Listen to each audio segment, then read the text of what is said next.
Hi, I'm Alicia Michelle, and as a trained and certified Christian mindset coach, I've helped hundreds of Christian women discover brain science-based mindset tools to help them grow closer to God and break free from anxiety, perfectionism, people-pleasing, and feeling like they're never enough. The Christian Mindset Coach is the award-winning podcast that shows you how to use simple brain science principles and biblical truth to renew your mind for lasting confidence, joy, and peace. I'm so glad you're here. Grab a cozy spot and let's get started. Hey there, welcome to today's episode of the Christian Mindset Coach with me, Alicia Michelle. Okay, I'm going to say something that you probably hear a lot on podcasts because I know I do, but I strongly mean this as I say it. Today's episode is fire. The guests that we have on today are talking about mindset from a perspective that we have not covered on the podcast up to this point. How do we face the emotions, the thoughts that we have about our spouse, and how does dealing with what those things are inside, how does that change how we can show up in our marriages? Jill and Mark Savage have an incredible story of how years and years and years of toxic thinking, ignoring emotions, not knowing how to deal with them, having some issues in their childhood of growing up with how emotions were presented to them. They have an amazing story of how all of that came together to create this really hard, difficult situation that they had to go through that almost broke up their marriage.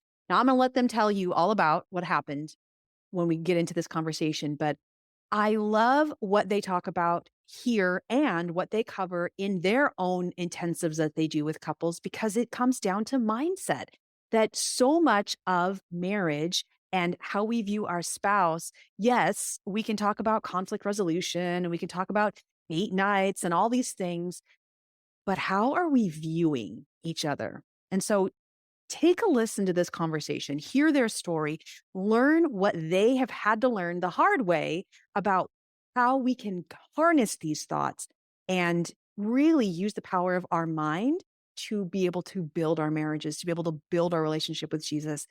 So it's a really interesting conversation. Now, let me tell you a little bit more about our guests today. Mark and Jill Savage are passionate about encouraging, educating, and equipping families and marriages. After serving in church ministry for 20 years, the Savages are now meeting the needs of families as authors, speakers, and coaches. Known for their honesty, humor, and practical teaching, Mark and Jill bring hope and encouragement to every audience. And you may have heard of Jill. She has her own speaking and she does on her own right. She's the host of the No More Perfect podcast. She's the author of 20 books. Yes, 20, including the best-selling No More Perfect Moms. Together, Mark and Jill have created 5 online marriage courses and authored several books, including No More Perfect Marriages, I Really Messed Up, and My Heart is Broken.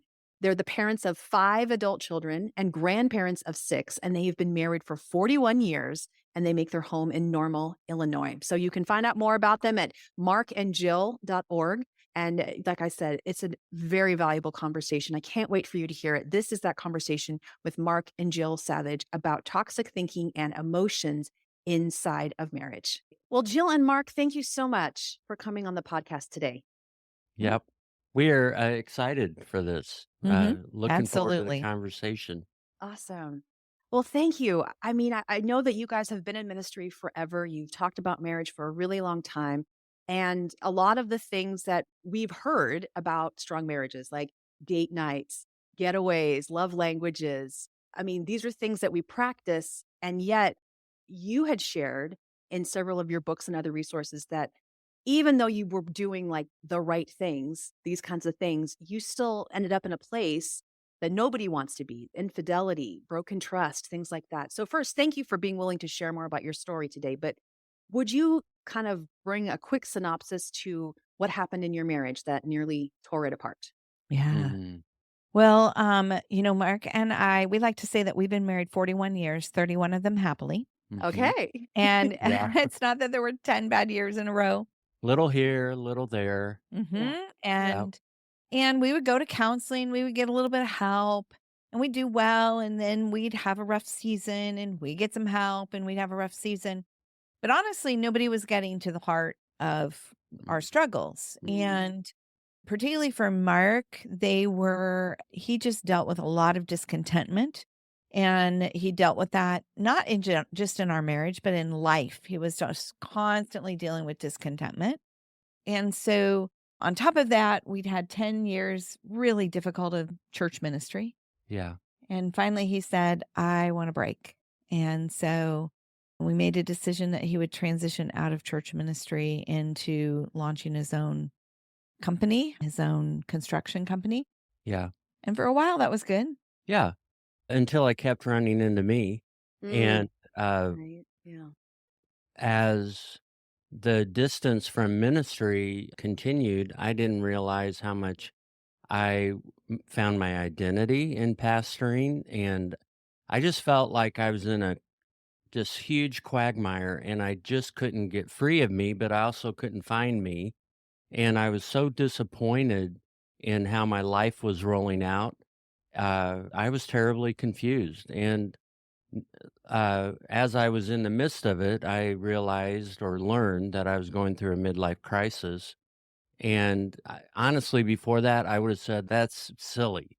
Those aren't real until I was living it. And then, like, wow, this is real. But I found myself in an affair, left Jill and the kids, and I was pursuing this other relationship because I thought it was going to be the ticket to make me happy And until, for a while, it did. And as you can imagine, my world completely came crashing down. I would have put us in the least likely yeah, category for this to have ever happened.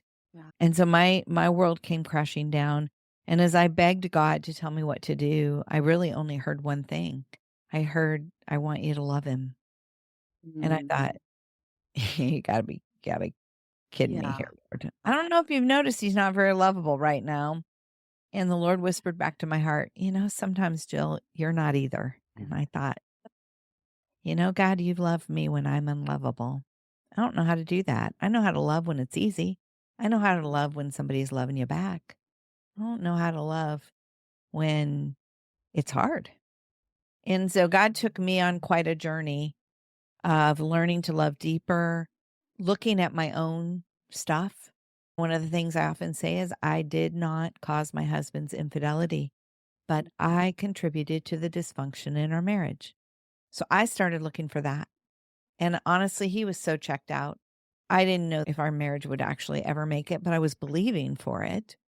And I thought to myself, well, if our marriage doesn't make it, I still need this growth. Like, I still need this personal growth that this is bringing out in me. And so I began to do that. Mark noticed changes, even though we were barely interacting after he left, but we would on occasion, and he would notice them. He didn't trust them. But mm-mm. eventually, the other relationship began to fall apart, which wakes people up.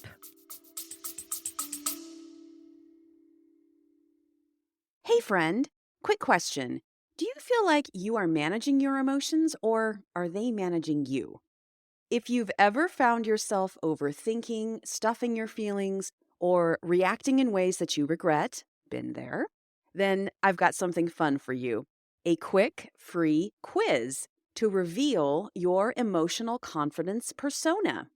In just 2 minutes, you'll discover your biggest challenges in managing emotions, and you'll get a free series of short video trainings from me, packed with practical tips to find more calm and peace based on your results. And did I mention it's totally free and fun? Take the quiz, How Emotionally Confident Are You? Now at aliciamichelle.com/quiz. That's aliciamichelle.com/quiz. Well, it helped me to realize that, dang, these women in my life are not the problem. This guy in my life, me, Mark Savage, I was the problem and I needed help, but I had no clue what to do. I had made a huge mess. I had convinced myself that my kids would actually celebrate my decision. I don't know how you lived with mom as long as you did, Dad. She's a hard woman. And that didn't happen. And Yeah. so everything was a mess. And It was Easter Sunday 2012 that I had my own personal resurrection, that I surrendered fully to Jesus Christ. And here I'd been a pastor and would have said that I had done that, but really I hadn't. I was arguing with God, debating with him, telling him what he should do, reinforcing what I wanted. And it just, in my mess, I came to Christ and said, I surrender. And to Jill, that was noticeable. Oh, I mean, he had actually gone back and forth. This relationship went on almost a year, and he had gone back and forth 7 times Yeah. where he would say, okay, I'll break it off. Yeah. And Yeah. then it would last like 2 weeks, and then he'd be back. Yeah. And so I had endured that, Yeah. but this time it was different. I Right. could see that he had gotten to the bottom of the bottom, and that he finally had really, truly said, God, I give up. Mm. Like, Mm. I'll do it your way. So while I didn't trust it per se, because that takes time, I definitely saw that it was different. And that alone was enough for me to take the risk of saying, okay, I think that maybe we can begin to heal from this. Yeah. And in our separation, we realized we had some work to do before we could fully come back together and I'd come back home. And Yeah. So after his Easter Sunday personal resurrection, we still remained separated for another 2 months, Mhm. but started working on working repairing really hard at repairing our repairing. relationship. And my commitment was twofold. I was going to do whatever it took. And then secondly, that I was doing this for Christ, not for Jill. Mm. In the past, I had worked hard to make changes for Jill, for me, and I needed to go to the top and say, and I said, I'm going to do this for Christ and trust him for the overflow. And that's been my passion ever since. Yeah. So, Wow. yeah, so that's the nutshell of Yeah. what that all looked Amazing like. story. How long ago was that when all of that took place? So Mark left ministry in 2010. Okay. The affair began mid 2011, Okay. and then we restored in mid 2012. Yeah. Wow. We began the restoration process, and that was a 18-month to 2-year process Yeah. of Wow. healing. Yeah. So it's been long enough to have a lot of space and time and healing, but still, I mean, this was a huge turning point for both of you in your marriage, but also it sounds like personally for each of you. And you've Mhm. alluded to a couple of different things about Mhm. how it really came down to your thoughts. It came down to what you were focusing on. Jill, you had said, I needed to do this work for me anyway, regardless of what happens in the marriage. So, Yeah. how did some of those toxic thoughts lead into this situation? And what did you learn from that moving forward? Mm. Well, it was interesting because it was the first time that we dug into attachment and understanding what our home of origin, how it had developed us or underdeveloped us in certain Mhm. areas. Yeah. We immediately, one of the things I first learned, now this was before Mark made his U-turn, but I learned I was emotionally constipated. And I've heard you talk about this before. I love this term. So, explain what that means, Jill, to be emotionally constipated. It's great. yeah. So I might have to borrow that, by the way. It's all Yeah. feel free to. Yeah. Free to. We have the partner to that. Yeah, because we discovered it in the long run. I was emotionally constipated and Mark had emotional diarrhea. There you go. There And you go. So That's awesome. we really needed to learn to become regular. Yes. That's not a good part. So- Yeah, you need regular in all of that. Yeah.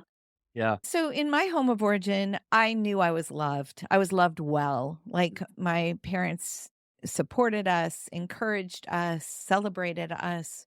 We went to church every Sunday. So faith was an important part of our home. But we didn't do emotion. Mm. We were the buck up family. Mhm. And so if life gets hard, you just buck up. Mhm. And so I didn't understand receiving comfort. I didn't understand giving comfort. I didn't understand empathy and validation because my answer was always, well, you just got to buck up. And Yeah. so I was that way as a mother. I was that way as a wife. And I'm married to a really sensitive guy. And I got a bunch of sensitive kids. So this was not, I wasn't bringing my best self, but Yeah. I didn't know that. Mhm. I didn't know that because it's all I knew. All I knew. In fact, I viewed bucking up as a strength. I thought, this is a Yep. strength. Yep. And guess what? There are elements to it that are a strength. Like, Right. Yeah. if you have a crisis in your life, you kind of want me on your team because I don't fall apart. I Yeah. don't tend to overreact. I tend to keep a cool head in the midst of that.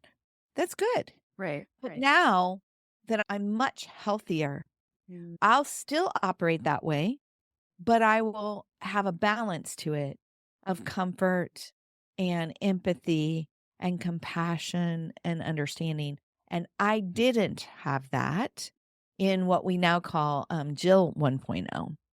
And since we went through our crisis and we did our healing and we did our personal growth, I'm now Jill 2.0 and he is Mark 2.0. And so we refer to ourselves now as Mark and Jill 2.0. Mm. Awesome. Okay. So this mix of emotional constipation and emotional diarrhea was not helpful. Thinking back to those 1.0 versions of yourselves and those, I'm going to use it again, constipation and diarrhea versions. How did this concept of just emotions, whether they were out of control, like I would guess for the diarrhea side, or they were shoved, how did that play into the relationship, your marriage relationship? Oh, constantly. Yeah. Yeah. Because Mark would get It was all chaos. upset about something. He would be very, very angry and upset, and I would dismiss him. Mm-hmm. I would minimize it. Yeah. I would say, that's not a big deal. It's not a big deal. Yeah. You just need to calm down and I try to fix it, not feel it. So there wasn't emotional connection there. So then he felt dismissed. Yeah. He felt Not rejected. valued, not needed. I had a lot of negative messages around my emotions. And that really goes back to my family of origin that emotions weren't valued, they weren't recognized. My stepdad thought it was stupid. And then there was a whole litany of statements that he would make to me when I became emotional. Like, Like, I'm stupid, I'm lazy, your opinion doesn't matter, you don't matter. Wow. And so that was just the messages that were chronically spoken to me. and so those were in his head all the time. Right. And even if I didn't say them, if I said anything that would trigger them, Mm-hmm. which my minimizing would do that. If I would say, it's not a big deal, then that would just go right back to all of those messages that have been there for, at that point, 50 some years in his Yeah. life. Yeah. Wow. And I think too that many times I felt parented or managed. And so I didn't know how to really find my own voice to be confident and courageous in and would just go along with the flow. And then I would say it didn't bother me, but actually those interactions I would stuff and bottle and then explode. And so I would Yeah, stay you would, silent until I would ignite with anger and punch holes in wall, break furniture, act like a little toddler in a 50-year-old body. well, and you would say that you were telling yourself, I'm just going to let that slide. I'm just going to let that slide. Yeah. But in reality, it was pooling. Right. The emotions would pool. Yes. Yeah. Yeah. So a lot of times he would say to himself, I'm just going to let that slide. I'm going to let that slide. It's no big deal. But in reality, it wasn't sliding. It was pooling in his Yeah. heart. And when Yeah. it pools, it builds Mhm. up bitterness and resentment. Mhm. Yes. Yes. What's interesting about your stories is that you both grew up in homes where emotions were not valued and were belittled, but you had completely different responses to how you dealt with them. Yeah. Totally. Yep. Yeah. You're right. You're right. And I think that, I think some of that is temperament. Sure. Mhm. Mark is a feeler. He Yeah. is naturally a feeler. I'm a thinker. Mm. And so I don't know how much of it had that, but he naturally he is artistic, he's creative. Yeah. And so, that side of him, Mhm. there's a sensitivity in that. Yeah. And for me, I'm more logical, I'm more data fact focused. So, whether that played into it or not, I think that it probably did, but he's naturally got that more sensitive side to him. Mhm. Mm. Yeah, that makes sense. If you think about different kids raised in the same house, same Sure. environment, they turn out in different ways in how they respond to things and temperament or genetics. And you can think of all kinds of things. But it is interesting either way, if you're belittling the emotions, that there is going to be some sort of either pooling or just ignoring, pushing down, whatever Yeah. as part of it. Mhm. So when you talk to couples, and I know you guys work with a lot of different couples, how do you encourage them to approach this concept of these toxic thoughts that can pool or build or managing their own emotions inside of a relationship? Like, where Mhm. do they start? Because that's a huge, big ball of wax. Oh, totally. Yeah. I would say that we listen intently for those messages as we're having conversations, and then we begin to unpack those as we either have sessions or as we have our intensive, which is a 3-day event at our home, which honestly, Jill and I like the best because you can just unpack the issue, bring some healing to it, and then also have a clear path forward, and then we follow up with them. But we help them understand their attachment style and how that's played out. And we're always digging for and emphasizing the negative messages when they reveal themselves, which that happens pretty easily. Well, and if somebody's listening, and, I would say start paying attention to what your thoughts are about your partner, Yeah. about yourself, Mhm. about God. What are your thoughts? Because what we think will determine what we feel. And then that will inform kind of our beliefs about ourselves or others or possibility. And then ultimately that kind of leans into then what we do and Mhm. ultimately gives us the results that we're going to get. And so people tend to think that it starts with our feelings, but it Mm, doesn't. right. In the Bible, it constantly says that we're to take our thoughts captive, we're to set our mind, we're to renew our mind. Right. And even God's word is saying, hey, your thinking is really leading the show. And if your thinking is leading the show, then you need to pay attention to your thoughts, because where your thoughts are is where you're going to go. So if your thoughts are constantly about your partner being they're negative, all you see is what they don't do, all you see is the big bad thing that they did. And so therefore you've got almost this thought, like it's almost like you've got a spotlight on all your thoughts about the wrong thing. And we have to move our thoughts. We have to move the spotlight Mm, to different thoughts, healing thoughts, thoughts about their strengths, the thoughts about the good things we do together. yeah. And so I think a lot of it, people don't realize how much you're thinking. So in our intensives, even in our coaching, we work a lot with thought management and understanding where your thoughts are and why they're holding you back and why they're making you stuck. And then what's a different thought? Mhm. How do you build a new highway in your brain Yeah. so that you can actually get to a different place? Mhm. Yeah.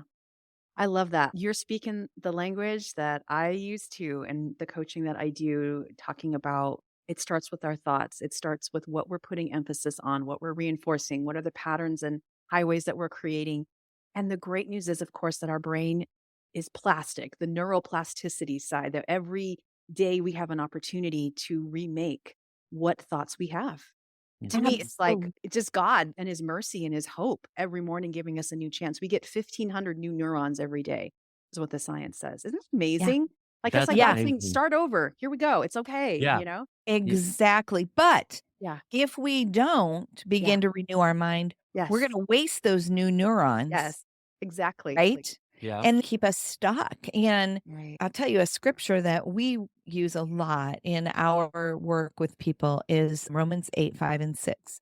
And it says, "For those who live according to the flesh set their minds on the things of the flesh, and those who live according to the Spirit set their minds on the things of the Spirit. For to set the mind on the flesh is death, but to set the mind on the Spirit is life and peace." And so here it's talking about, okay, so if we take that neuron, the neurons, it's like, are you going to use those new neurons for death, or are you Right. going to use them for life? Which way are you going to do?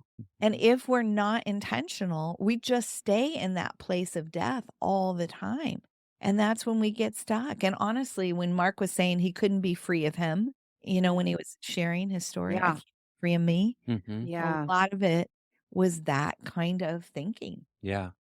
Yeah. I was a walking dead man, really. And it was so discouraging because I would read books, I would meet with counselors, and it was all behavior management, but we weren't really identifying my thoughts and my thought life and my trap that I perpetuated myself. And I did that with myself. I did that with Jill regarding Jill. And once I began to understand what I had been doing, it it just made sense, and I was like, "Why am I doing this? I'm not gonna do this anymore. This was silly. Look at the mess I created." And so I love how God addresses renewing our thoughts, taking our thoughts captive, because his design in us is really it all reinforces each other. Mm-hmm. Yeah. Mhm. Yeah. He talks about having new life and being renewed. And of course, Mhm, there are the verses on renewing your mind. But I think about every day we have the chance to grow in sanctification in God, but every day we have the chance to grow in sanctification in our minds too, about the choices that we make, mhm, right? We have the yeah, opportunity, but like we were just talking about, he can't force us to change Mm-mm. our thought mhm, patterns. Mm-mm. And mhm, we are the ones who deal with it inside. Nobody else hears it or thinks it. So there does come these two parts of you need to notice it and see what's going on. And then you need to have the self discipline to be able to see it and say, do you want to keep sitting in this pattern? Like, how are you going to work through it? How are you going to move through it? You get to take responsibility for that. Or we're just going to keep using those beautiful new neurons every morning for the same things. yeah, Yes. Yeah. yes, And yes, when we were coming out of it and we were both doing our own personal healing process, but he just knew that so much of his thinking was so skewed. Yeah. So he like identified like his top 10 negative thoughts. Mm, He flipped the script on those. mhm, So he came up with a truth that would battle each one of those. yeah. And then mhm, every day he would speak his truths. Every day. He'd mhm, say them aloud. It was part of his quiet time. And mhm, he'd Yes. speak them aloud. And we got to the end of that calendar year and it was approaching Christmas. And he'd been doing this now 6 months yeah, Mm, because he came home in June. So this would now be December. And our son, who was probably 17 at the time, our youngest son, he said, "Dad, what are those statements you say all the time?" And Mark said, "You mean my daily truths?" And he said, "Yeah, those." And Mark said, "Oh, you want me to send them to you?" And he was like, "Yeah." So anyway, Mark sent them to him. And for Christmas, our son mhm, typed those up beautifully and framed them yeah, and gave that that to was him. cool. It still hangs on our wall. amazing. Obviously, it was making an impact in him as well. And he saw that it was changing Yeah, Mark. Like Mark was changing. mhm, Yeah. And so anyway, that was a beautiful gift. How awesome. And How awesome. now those thoughts, Mark no longer has to look at that list. They're there. That mhm, he has completely changed his thinking. Yes. And it I mean, we still have them on our wall. We share them with people when they're here for intensives. We pull it off the wall. Mm, We talk about it because this is where you have to do the work. you mhm, do. Like You nobody's going to do absolutely it do. for you. Yeah. yeah. Yeah. I So a wild story. So I would say, I don't know, a handful of years ago, my mind really started to change, but it scared me. I was like, Jilly, something's up. I don't know what's up. I'm off today. And then I'd kind of go about my day. But it was kind of that was happening a lot. And then I got to the place where my mind was quiet. Mm. And what I realized was the changes were what the Lord was doing in my mind. And to this day, my mind is quiet. Like But for 60 years. it was nuts. It was just Wow. it was like going to Disney land or Disney World and just all the noise and clatter Yeah. that was Yeah. happening in my brain. And Yeah. Yeah. if something worrisome or anxious could happen and I navigate it, I don't freak out and get all worked up in my head. I can stay steady and stable. And Amazing. that is And you say that to yourself too. that's There are my moments like that's my mantra. Yeah. that's one of your mantras Yep. is like, if things are hard, he'll tell himself, I can stay steady and stable. My God's going to Mhm. show me what to do. Mhm. I Yeah. can stay steady and stable. So that Yep. one, and that one was on your list. And that's probably the one that you still use the most, but Yeah. it's only mostly just to remind yourself Right. or when things are Yeah. hard. Right. Yeah, Yeah. that's beautiful. That the work that you're describing, I am certified as a neuro coach. And so I am certified to do a training called brain priming. And it is Mm. very similar to the process that you described of breaking down on a subconscious level those patterns that are there, rebuilding them back up in the mind. And it takes about 63 to 67 days for that new pattern to start. Mm. And I lead them through this either with one-on-one coaching or through the mindset makeover. We lead them through a process where they figure out what are those core messages that they've been believing that they need to work through, and how can we replace them with the words that they need to hear from God Yes. at that Yes. moment, And so we create this priming that they listen to twice a day, first in the morning and at night. And those are the times when the subconscious mind is more open. So after those times of them doing that work, it's amazing just how much clears up because the brain is operating from a different soundtrack. It's got different things playing all day. So a lot of Yes. the Ooh. other bigger issues clear up, but it's very similar to kind of what you described. Wow. And it's Yeah. powerful. So yeah, it's amazing how we can learn about the brain and how it works to help ourselves come in alignment with Christ. That's Yes. to me where the science and the scripture come together beautifully and really support each other. Oh, Yeah. totally. Yes. I'm right with you on that. Yeah. Yeah. I love Kind of neat to hear that I was doing something that I didn't even know science. You were doing all these great things. You didn't even know it. Look at that. It worked. Amazing. I tell you Yeah. what, whoever's listening, it works. You know, Yes. this So is a true. reinforcement to what you are doing. But it takes that daily discipline. Yeah. Like what you're Absolutely. doing with your clients is, Yes. hey, you need to be, and we tell because we do this in our intensives, we help identify the messages, that kind of a thing Right. as well. And then we tell people, like, you want to speak it aloud. You Mhm. don't Yeah. just want to read it. You want to Right. say it. Or we tell them, put it on your voice memos Yeah. and let that play like while you're driving around Yeah. town. Just let That's what that I play. recommend. Yeah. It's easier. Yeah. Yeah. They can Yeah. just listen So to it much. first thing in the morning or when they go to sleep. It's just it's the voice, the brain hearing the voice saying it, reinforcing it. It makes it more doable. Yeah. I'm so Right. glad to hear that that's part of your work because I feel like what you guys uniquely offer is not just this great experience of what a marriage can be, but that mindset work that needs to happen to get you to that place. Totally. And it's where, what we often tell people is we kind of list this out. What you think informs what you feel, which informs what you believe, which informs what you do, which informs the results that you get. Absolutely. But here's the deal. A lot of counseling focuses on the do, and it is short term. Right. Yes. And people will get stuck. They're like, well, we went to counseling for 3 months and it didn't make any difference. And it's all behavior management. Well, if Mhm. you can't, the behavior management is only going to last so long because you're not digging into what's informing the behavior. Mhm. Amen. Yep. Yep. Tracking completely. Exactly. Yeah. Yep. And Love so it. you have to go into what's happening with your thinking. And honestly, when I say, we would go to counseling and then we would, do okay. And then we would go to counseling and we would do okay. And then, when everything came crashing down, honestly, everything that had been happening up to that point was dealing with behavior management. Yeah. Nobody was dealing with our thoughts. Nobody. But we crashed so badly. And then we had to figure out what have we not been dealing with Sure. that we need to be dealing with. Mhm. And that's when we began to understand attachment theory. And attachment theory informs your thinking.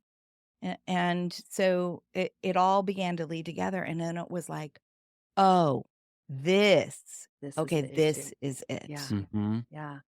And like you said, this change in your thinking didn't just bring transformation in your marriage. It was this inner transformation for yourself. I'm guessing for your parenting, for all of the things. Oh, Relationship with Yeah. Jesus, like everything.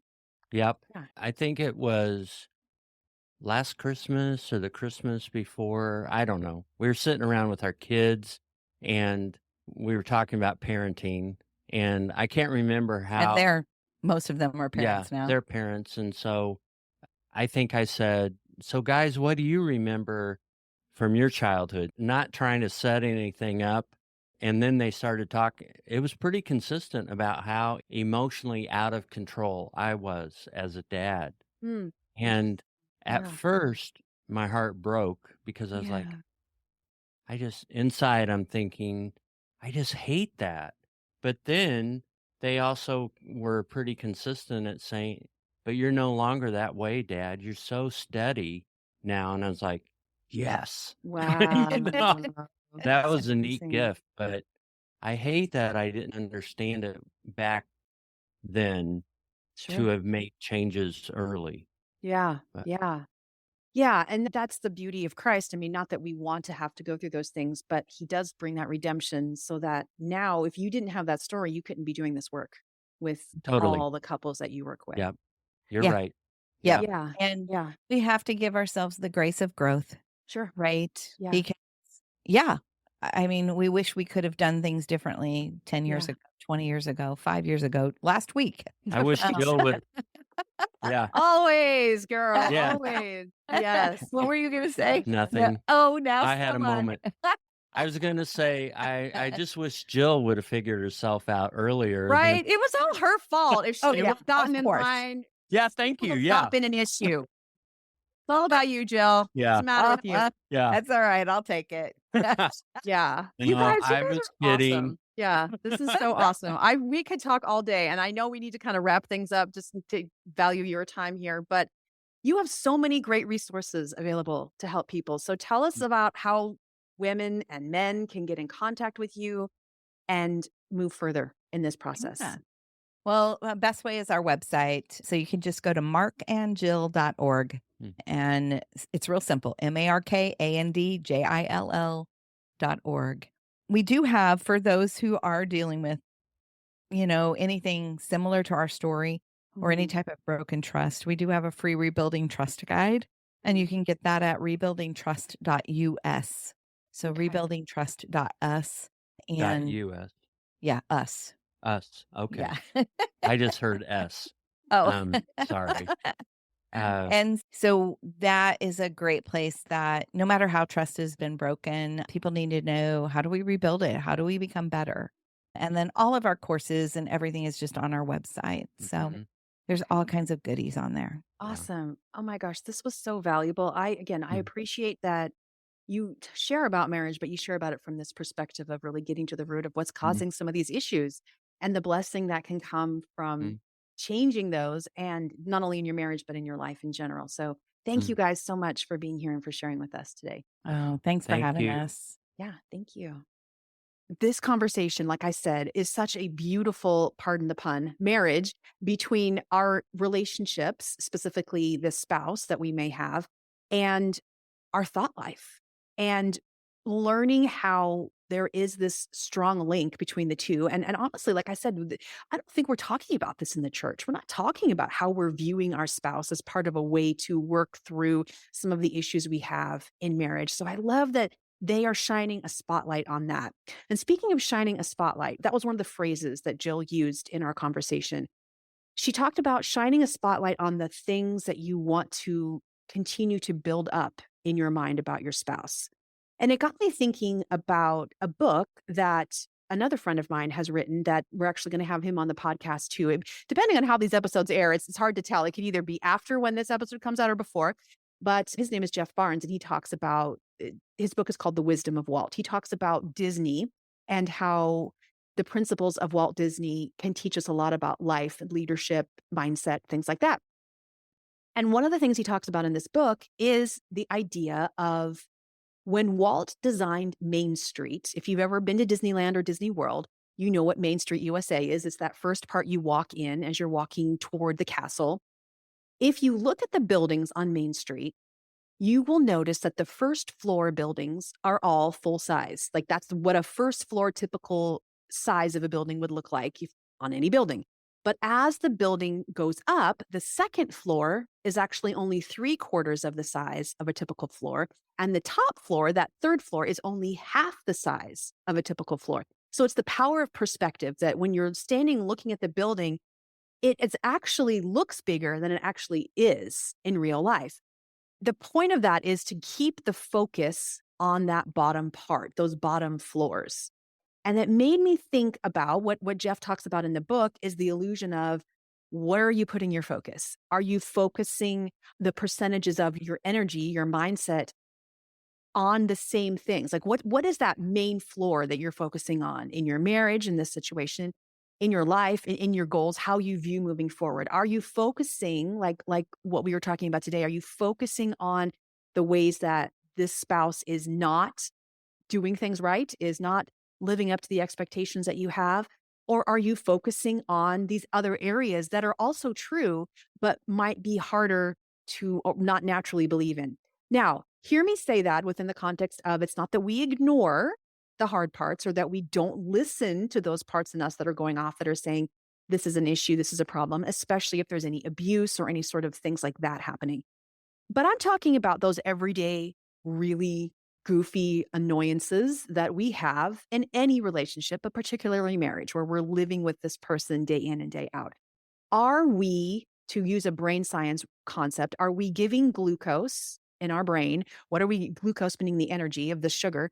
Are we giving sugar and energy toward the thoughts that are helping us build the vision of our spouse that we want, that's going to help strengthen the marriage? Or are we giving glucose to those things that are truly breaking it down? They may be true, right? Both sides are true, but we get to decide which bucket we're going to be feeding, right? Which side we're going to be focusing on, which level, like on Main Street, what percentage of it we're going to be focusing on as we're moving through the path. So just some thoughts to think about, combining mindset and marriage today. I highly encourage you to reach out to the Savages. They are an amazing couple, totally the real deal. As you heard, they are very down to earth, wonderful people who have so much wisdom, so many stories of just being in the trenches and working through difficult things. I mean, they sat here, as you heard, and spilled their guts about some really hard things they've gone through. So I think when we're walking through marriage issues, it's so helpful to have someone who's been there, right? They've been in the trenches too. And they are now using this. It's just how God does. He brings all of our muck and makes it into ministry, doesn't he? So reach out to them. markandjill.org is a great place to go for that. They have a great quiz there. They have other resources, other courses. Of course, there's their intensive, but reach out to them, especially because, like I said, they're doing work differently in the marriage space by talking about marriage with this mindset focus. All right, friends, have a great rest of your week. Look forward to our conversation next week. We'll continue to talk about mindset, of course, and emotions and how it all comes together. All right, talk to you soon, friend. Bye-bye. Thanks for joining me today for the Christian Mindset Coach. If you loved today's show, would you take 2 seconds and share a 5-star rating and review on Apple Podcasts? I've got a special gift for you when you share a review, my amazing 50 I Am declarations, 50 statements and Bible verses about who you are in Christ. This is an audio meditation and a written statement that is extremely popular with my clients, and I want to give you access just for sharing your Apple Podcast review.